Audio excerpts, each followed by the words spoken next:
Go ahead. We're good? Mm-hmm. Yep, it's orange. Okay. In the beginning, this is the Sullivan Project podcast. I'm your host, Harold Sullivan. Hello, all. This is the second episode. I appreciate if you check out the first episode. We're on YouTube and we're on Facebook. If you want to be on the show or if you like it, leave me some good feedback. Or if you have any stuff you want us to talk about, let me know. That's Harold Sullivan period 35 on Facebook, and that's Harold Sullivan 78 on YouTube and TikTok. Because I have some other stuff on there, paranormal videos, music that I used to do. I used to do art and make all kinds of custom stuff before I lost my sight about a year ago.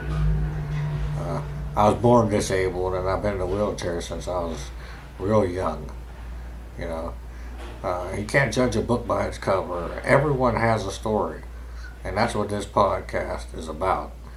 This is about everyone's story, and this is about people getting out things that have happened to them and just life, reality, and it helps people. So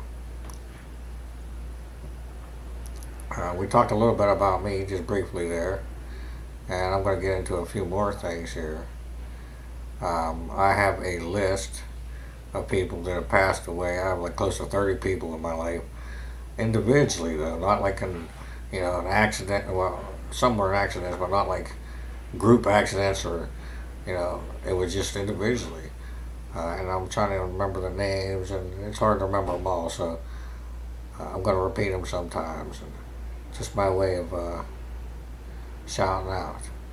So I have, I see my mom, my dad, my stepdad, stepmom, grandfather, uncle on my mom's side. We got a couple uncles on my stepdad's side. Oh my goodness. Yeah, see if I can go just names. Jared, Jimmy, Norman. We got 2 Cocos. We got we got a Tara. We got a Tori. We got a Heidi. We got a Johanna. Carl. We got a Joe. There's so many names of people. That's a good bit. I mean, my nephew Jack. Did I say Jerry? I had a friend Jerry passed away. So many people. I've been close to death that many times too. And I'll mention that sometimes in the episodes as well. That I've been close to death so many times. But I've been saved so many times. And again, that's what this is all about. Well, we're here for a reason. It's not an accident, and everyone's got a story. And you wouldn't know just by looking at someone or meeting someone, the stuff that they've been through, or just the experience they have in life. It's just amazing when you talk to people, when you sit down and you discover things. You might see patterns, or you might just see some people know each other or relate, like things are just connected in ways you had no clue. So we have the angels list. Let's see here. What else? We have angels, and we have. I'm a little sleepy there. It's a little late in the evening. You know what I mean? I'm gonna try to get this podcast back on track. Though I got a camera, got the first episode put up everywhere, but it's so hard to do it. And like I said, I went blind about a year ago, but my sister's helping me. My sister Pam. We're going to talk about my past here a little bit too. That's why it's called In the Beginning. And then I'm going to have guests on here sometimes, like the first episode with Dan, my good friend. He helped me out as well. You know what I mean? So we had the angels list. Well, we could go into the death list, I guess. Talk about how many times I've been close to death. because this is called in the beginning. So, uh, when I was young, I had so many surgeries. I had hip and leg releases done twice. I had tubes in my ears 4 or 5 times. I had like 12 teeth pulled at once. And I had breathing problems. So anytime I go to sleep, I sleep apnea. I could die. I could not wake. I can stop breathing and not wake up, and it still happens. It happens sometimes at nighttime. We're 43 now, so I had all those surgeries. I had a neck surgery when I was young. My neck, my spinal cord got thin, and I had to wear this halo thing. I was probably 8 or 9 years old. They screwed screws in my head, and I had to hold my head up. There was like 4 bars for 8 weeks to hold my head on. And they said if I hadn't went in for a checkup, that my head would have fell off because my spinal cord got really thin. I have what's called juvenile rheumatoid arthritis and arthrogryposis. I was born with it, and they diagnosed it when I was 2 years old because I would cry all the time. I couldn't walk. I hurt so bad. I just was always in pain. And so I had that surgery when I was 8 or 9. I also had a body cast either a year or two after or before that because my right hip popped out of the socket. So they put me in a whole cast from my chest, nipple, like from above my, like right below the nipple, the chest, all the way to the toes. And that dried up the cartilage. I couldn't walk anymore after that. Before that, I could scoot around on the floor, and I had braces I'd wear on my legs, and I could like hold on to stuff. I can't really move anything. This is as far as I can move. I can't turn my elbows, or arms up and down. I can't turn my neck. I can't do anything. But sit here. I can't sit up on my own if I fall down or I'm on the bed laying. I can't sit up. And I've been in this situation or this condition pretty much since I was about 10 years old. So, but all that stuff happened, and I had leg releases, and then the necks, yeah, and then they took a bone out of my back and put it in my neck for that, and then I had the body cast, and I had they used to take blood, or let's see, start off when I was 5 years old, they started me off on 21 baby aspirins a day for pain. And then it just went up and up into other stuff and liquids, shots. I got something called a gold shot I'd get every week when I was a young kid. And it just made me feel weird. It had a metal taste in my mouth, and I didn't like it. And when I was 16, I told them I'm not taking them no more. I'm not going to let them give me those shots. And I used to have to get blood work every week. They prick my fingers because I'm so little. I'm only 4.5 feet tall, about 75 pounds. And I've been that same size since I was young, yeah. But, yeah, I used to have black and blue fingers, like 10 of all 10 sometimes, just to get enough blood. You know what I mean? It was just torture. And I quit taking them shots. I said, no more of them shots. But then after that, it was morphines and Oxycontins, and then I was diagnosed with Xanax or anxiety in my 30s, and they gave me Xanax. And, I mean, it was just more and more and more medicine and just drugs and stuff, you know what I mean? Plus picking up drinking and smoking weed when I got to be an adult on top of all the pain and stuff. Like I said, I'm alive, grace of God, you know what I mean? And then let's see how many times I've fallen out of the wheelchair, in Logstown. I fell down when I was 12. Oh, before that I fell twice when I was a young kid. One time I leaped off a chair when I was going to D.T. Watson. There was this place for disabled people to go for physical therapy in school when you were real young, a long time ago, in the 80s. So I saw a mouse or something. I jumped off the chair, a regular chair I was sitting in, because I thought I was Superman. I loved Superman. He's my favorite superhero. And I fell right on my face. And then I remember when I was younger, before that, I used to have a red tricycle with a white seat. And back in the 80s, we loved them bright red tricycles.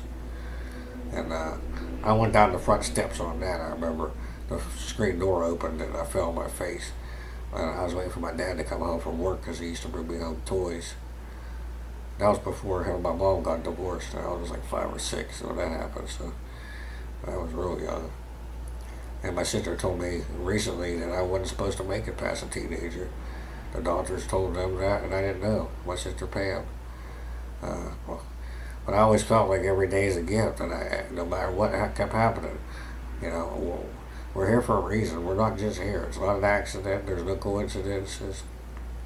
You just got to open up and realize all these things.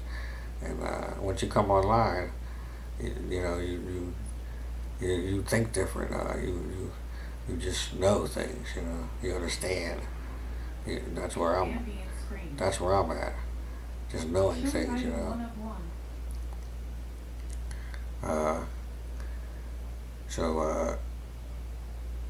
And then also, my sister told me recently that my mom started popping my baby bottle when I was 2 years old, Pepsi, because my mom would want something to drink and she would just unscrew it and pour it in there instead of get me rinse it out or get me a fresh milk or whatever. And I actually threw my baby bottle away when I was 2 years old. I was a smart kid. I was like, And then I found a tape when I was a teenager, an old cassette tape from Kmart, an audio cassette tape, with me talking. It was my mom and dad when I was real young talking about something, and they mentioned the grocery store Kroger's, which isn't around here anymore. And I was talking in the background, little kid cussing. I could say 88 words at the time, but most of them were swear words. And I was like, S, F this, and S this.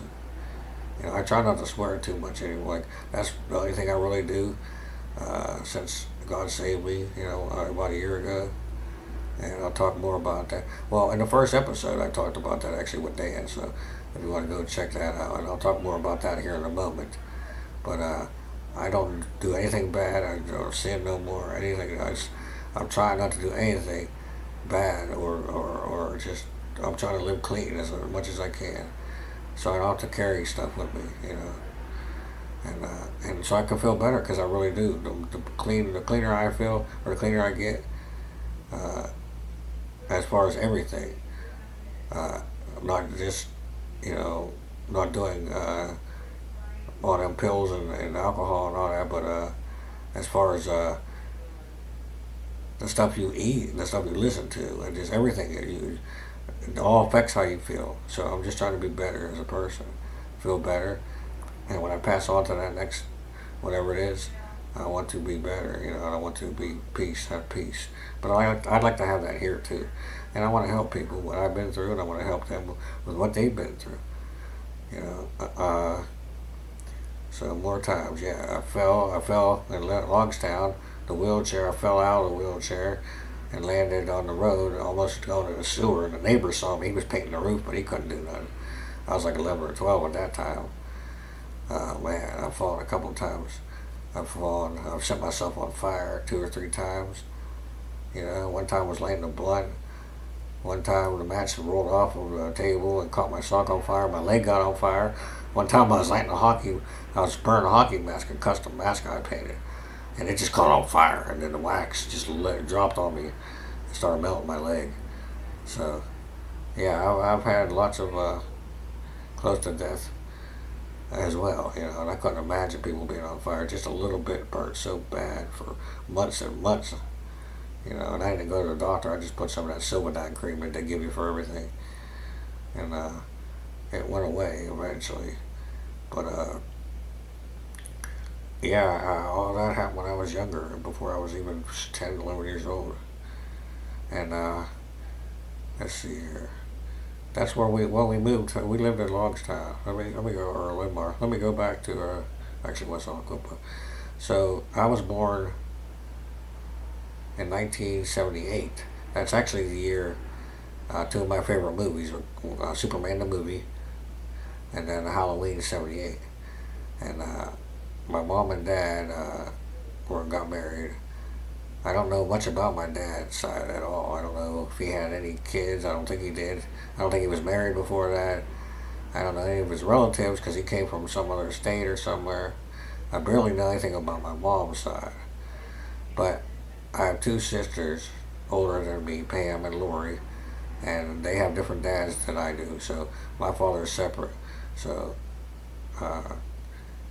they have a different dad. They were born before me. Lori, I don't mention too much. I won't mention her too much because as soon as she got old enough, she kind of moved out and, you know, doesn't really talk and doesn't have anything to do with the family really. She always kind of acted, or I felt like she thought she was better than some people and just kind of just stayed away. But when we were younger, we used to go to birthdays over there, and she has kids. She has four. One of them has passed away. My other sister Pam, the one I talk about a lot, has three boys. Um, Lori has three boys and a girl, and one has passed away. The other boy, one of the boys, but overdosed recently, like a couple years ago. But yeah, we used to go over there. She'd even like when I was younger, I'd go over there. When she was married to her first husband, I'd hang out, for a weekend. But then when everybody got older, it just kind of went different. She went her own ways. I'd see her every few years, and then I even saw her. But sometimes she'd talk to me, sometimes she wouldn't, and she would act like I was the problem. And she'd tell my grandma would call my mom. And then when my mom died, I saw her before I lost my sight at the gas station. I was waiting on the bus, and my sister Lori gave me her number, and then I talked to her once, and then I couldn't get a hold of her after that. Then a couple of years later goes by, yeah, and my mom passes away, and then I run into my sister at the CV at the pharmacy, and she before that when I just ran into her, she kind of was a little out of it, and she'd never been that way before that I had ever seen, and this time she was like barely pushing the cart, like all over it, like just messed up. And she was like coming at me like, "Why didn't you contact me? My son died in my arms," and this and that, which wasn't true because I found that out. I don't know why she would tell me that, but she, I guess she wanted me to feel bad for some reason. But we hadn't talked for a long time, and I didn't even know if that was her number anymore or whatever. Now I would call her because uh, now I would no matter what because I come with unconditional love. But then I didn't know what was appropriate or should I just, you know what I mean? So she kind of had that, I guess, on me for some reason. I don't understand. You know, I didn't have nothing against her. I love her just like everybody. I love everybody else. So, but it's all good. You know what I mean? You gotta let all that go because people, they don't feel that. If you hurt, they don't feel it. So forgive or forget. You don't have to forgive. You gotta turn it into a lesson. Learn something from it. That's what I've come up with. I've done a lot of cleansing in the last year, a little over a year. I've listened to over 100 audio books too, which I'll mention some of those that are available in regular versions.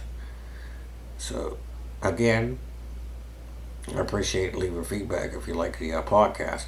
And if you want to be on here, or if you got some stories, I talk about catfish stories too. Uh, we talk about movies, paranormal. We talk about supernatural. We talk about spiritual, metaphysical, sports, art, entertainment, everything on here. So it's not just, I'm going to talk about my story as well, and I want to help other people get their stories out too. It doesn't matter. No judgment here. Just let me know. I'm on Facebook, Harold Sullivan, period 35, and then I'm on TikTok and YouTube, Harold Sullivan 78. And I have some paranormal videos and fan films I used to do before I lost my sight. And I'm just trying to do stuff. I go live on Facebook. Also, I'm empathic, and I'm studying astrology, numerology, dream interpretations. I do readings. I have ruins and crystals and cards and stuff. So, and I don't charge. I'm just starting off on doing stuff. So, and if anybody else has abilities or gifts and they need someone to kind of practice with or whatever, let me know. Hit me up and we'll do that. And it's vice versa. Like I said, no judgment. And we are all psychic. And there's a podcast called We're All Psychic, which I listen to. We'll shout out to them if you want to check that out. It's on every podcast platform. But let me talk about Sam a little bit. This goes with the first story about Dan. So that day when I went to the eye doctors, or one of the last eye doctors, and I had to drive blind 7 blocks down to the eye doctor and 7 blocks back. And it was 90 something degrees out, and I hadn't eaten that day, and it was so hot. And I got off the bus and I went because I was trying to get to the doctors, thinking if it was some kind of infection or something, maybe they could start drops on it, because it was rapidly going bad. The one I had lost the other eye 5 or 6 years ago, and then it took over a year or so, I started losing the other one. So it took 3 or 4 years, and then I started to lose the right eye. In about a year or so, it was gone. And I went to 13 doctors and they couldn't figure out why until the last ones said I had 7 different things, including cataract, uveitis, um, macular edema, retinal vein occlusion, just, you know what I mean, far-sighted, which I already had, or nearsighted, the one where you can't see far away. I had 7 different things, and there's nothing they could do. Basically, it was too late. But anyway, I only made it down there because a couple people, when I was hollering out, I was like, hey, is there anybody out here that can help me get? And believe it or not, people wouldn't even stop on the main street to help a blind person in a wheelchair. It's hollering out. So a couple people helped me get down the road. One lady, I heard her dogs pitter patter like she was walking by, and you know what I mean. And I said, "Is there someone there?" And she said, "Yeah, I'm here." And she helped me get a couple blocks. Her name was June, and I actually added her on Facebook. And I tried to video call her because I can do that with my voice. I got this stuff set up, and if someone calls me, I can answer it. But she's never answered. I just wanted to thank her because she might have saved me that day, you know. And a couple other people helped me get there. And then on the way back down to the doctor's office, after the doctor's office, after they couldn't do nothing, they wouldn't even help me get to the bus stop or get back down to where I knew I could get on the bus. That's why I went 7 blocks, because I wanted to make sure. I didn't know where any of the bus stops were, and I couldn't see, so I knew that the buses pulled into the garage into the parking lot every hour. So that's where I was trying to get. And it took me 6 hours that day to get down and back. It was terrible. But on the way back down, I was alone again, and my cousin Sam pulls up in his car, and he's like, "Hey," and I'm like, "Who is this?" He said, "Sam." I said, "Oh my God," because he doesn't usually come down. He's not from around this area, and I hadn't seen him in years. Probably he hadn't been around. So he actually pulled over. I said, "Can you pull over? Help me. I'm blind. I just went blind. I need to get down the street, get on the bus, and get home. I'm panicking. I haven't eaten nothing. I'm starving." I told him I'm dying of thirst, dehydrated. So he actually walks me down. He gets out of the car and walks me down. And then right when we're about to pull off the bus, he knocks on the window with a hot dog and a pop for me, a soda, and gives it to me so I can take it home and eat it. I mean, it was just the grace of God. I thanked him so much, and I've talked to him on Facebook since then. And I told him, I said, I'd like you to be on the podcast in the future, just to talk about whatever, you know, whatever he's into, or like I said, everyone has a story, so I'm sure he has interesting stuff to talk about. And he said, sure, he'll be on. So, but he saved me that day. A couple other people did too. I mean, I don't know what would have happened. And on that way down the street, that for a moment, then I actually thought about just driving right out in this traffic because I couldn't see, and I was so depressed at that time when losing my sight. But then the only thing that kept me was from not doing that was that I might come back, I might survive worse and be just a vegetable or something, you know, and that's sad. But Dan kept calling me, and the fact that Sam pulled over and helped me, and the few little things, and then that night, when I prayed for God to take me, it was either that night or close to that afterward, and if it wasn't getting no better, I said, why did I go through all these years of suffering? Because I looked at it the wrong way. God don't make you suffer. You're not here to be tortured. You know, things happen, and you got to learn from them, but you can't take it the wrong way. It has to be positive. And it's all about how you look at it. It's all about the energy you come with. And fight fire with water, not fire with fire. You know, I have these little things, you know. God got me, who got you? These are things I've been coming up with over the last year. I originally was going to write a book. If anybody wants to help me write a book or help write a book from these podcasts, these little stories, I'd appreciate it. It's just hard. I can't type. I'm blind. So my sister's helping me do the best she can. She works. She helps take care of me. My brother-in-law helps me. My sister's been helping me take care of me since I was a little kid, because my mom used to go out when she came home from work and go to bingo or go gamble. My dad was an alcoholic, and he left when I was young. Or they got divorced, my mom and dad. And I used to sit with my sister and listen to music, and pretty much she stayed home and babysat and took care of me like I was her kid. So, and I appreciate that. She didn't have to do that. But I'm 43 now, you know, she's been doing that forever. And I've had my own apartment, own places a few times, and things just happen, and I can't live alone or whatever. I got behind on rent, whatever, it just things happen. And I really can't be alone now. My condition is not good. But I wanted to be alone. Who doesn't want to try to, be independent when you're younger, especially. Now I like to be around people. I want to be interactive. I like to talk, and that's what this is all about, you know. Hey Google, what time is it? It's 8:29. Okay, we're about to be signing off here though. But yeah, if you like it, leave a feedback. If you want to be on, hit me up. Facebook, Harold Sullivan period 35, and YouTube and TikTok, Harold Sullivan 78. And I appreciate if you share my stuff too. You know, share the podcast. Sometimes it's going to be video. Sometimes it may just be audio. Like if I have a guest and I got to record over the phone, with the audio recorder, I gotta because I can't, because you don't want to just see me sitting here talking to someone else. But if you do, if that's okay, leave me feedback on that because I'm not sure how to do this. So I was just gonna put up a picture or something. I'm just starting this off. But again, yeah, if people want to help me write or anyway, or if you're into the metaphysical, like I said, and you want to practice with your psychic or your clairvoyant or empath abilities, which is what I have, let me know. We'll do that, or I can help. You can help me practice mine as well, and no judgment. Because where do you go to reach out for that? Who do you call? I posted stuff on forums and stuff, and nobody's contacted me. So I just listen to books and podcasts, and I don't really have a way to practice it. I do know that I have all kinds of stuff going on though. Well, we'll get into that in future podcasts as far as the psychic abilities and clairvoyance. So be be the light, and remember, love is a choice, and so is to hate.